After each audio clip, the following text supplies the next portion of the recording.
Hello friends, super magic રસોઈમાં મિત્રો હું આપણું સ્વાગત કરું છું.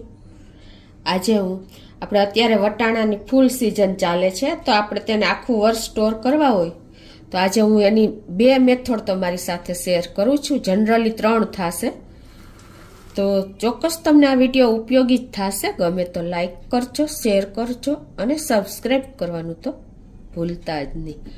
અને મિત્રો બાજુમાં રહેલ બેલ આઇકનને પણ પ્રેસ કરજો, જેથી કરીને લેટેસ્ટ વિડીયોની માહિતી તમને મળતી રહે. તો અત્યારે મેં જો આ 2 કિલો વટાણાને દાણા કાઢી લીધા છે. ફ્રેશ વટાણા અત્યારે ફૂલ માર્કેટમાં જોવા મળે છે. તો એકદમ તાજા અને એકદમ આવા સરસ કૂણા વટાણા, એટલે કે સરસ લીલા વટાણા હોય ને તાજા, એવા લેવાના છે. તો વટાણા લેવા જાય ત્યારે શું કરવા ધ્યાન રાખવાનું કે એકદમ ફ્રેશ વટાણા અને આવા એકદમ સરસ મીઠા વટાણા, જો આવા ઉપર ટોપકું આમ હોય ને એ મીઠા વટાણા હોય છે, એ લેશો ને તો તમારે આખું વર્ષ વટાણા એવા ને એવો ટેસ્ટ રહેશે. હવે તમને પહેલી રીત શેર કરું છું. તો એમાં તમારે જો આ વટાણા છે ને એને આ જ રીતે તમારે ડબ્બામાં ભરી લેવાના છે. કાંઈ કરવાનું નથી, તમારે સીધા જ આ રીતે ખોલી અને ડબ્બામાં ભરી અને ફ્રીઝરમાં તમારે આ રીતે સ્ટોર કરી દેવાના છે.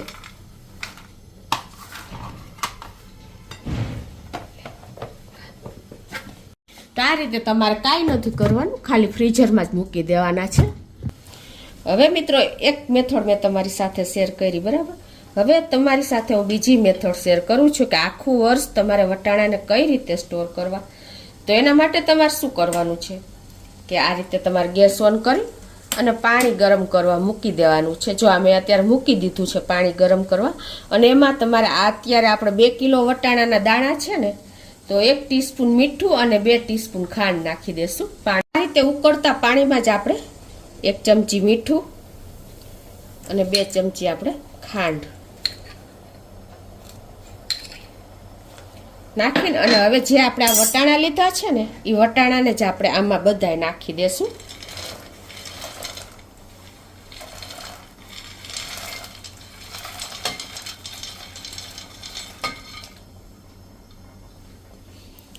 અને હવે શું કરવાનું છે ખાસ કે હવે તમારે જો આ ફૂલ ગેસે જ રાખવાનું છે અને હવે આને તમારે ઉકળવા દેવાના છે. જેમ વટાણા ઉપર આવતા જશે ને એમ આપણે લેતા જવાના છે. તો આ રીતે જો આપણે પાણીમાં ઉકળતા પાણીમાં નાખ્યા છે ને ઉપર આવે ને એટલા આપણે લેતા જવાના છે.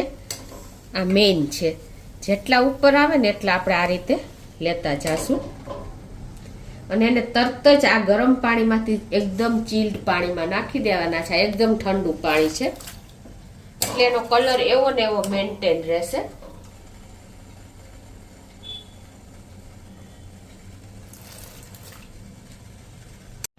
તો આ રીતે જો આપણે તરત જ ગરમ પાણીમાંથી ઉપર આવતા ગયા લઈ લીધા અને એને આપણે ઠંડા પાણીમાં તરત જ નાખી દેવાના, એટલે શું થશે એનો કલર એવો ને એવો મેન્ટેન રહેશે.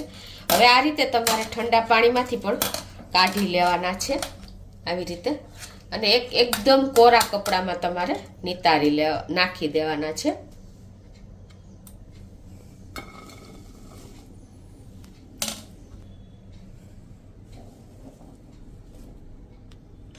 હવે આ રીતે જો આપણે કપડામાં નાખીને અને એકદમ એને આ રીતે આપણે લૂછીને એકદમ કોરા કરી લેવાના છે, એટલે કે જરાય ભેજ નો રહેવો જોઈએ, પાણીનો ભાગ ન રહેવો જોઈએ. આ રીતે આપણે બધા જ વટાણાને જો લૂછી લીધા છે, મોઇશ્ચર એટલે કે પાણીનો ભાગ ન રહે. અને આને તમારે પંખા નીચે પણ થોડીક વાર સૂકવી દેવાના એવું હોય તો, પણ નહીં સૂકવો તો ચાલશે. આવી રીતે એકદમ કપડેથી તમે કોરા ડ્રાય કરી લેશો ને એટલે સરસ પાણી એનું લૂછાઈ જશે. હવે આ રીતે જો આપણે એકદમ ડ્રાય કરી લીધા છે. એવું લાગે તો તમારે 2 કપડામાં અદલ બદલ કરીને અને આ રીતે લૂછી જ લેવાના.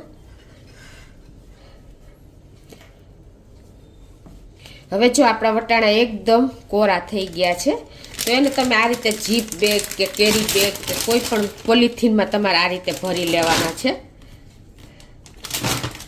અને તમે ડબ્બામાં પણ ભરી શકો છો, એરટાઈટ ડબ્બો હોય ને એમાં પણ તમે ભરી અને આ રીતે તમારે ફ્રીઝરમાં મૂકી દેવાના છે.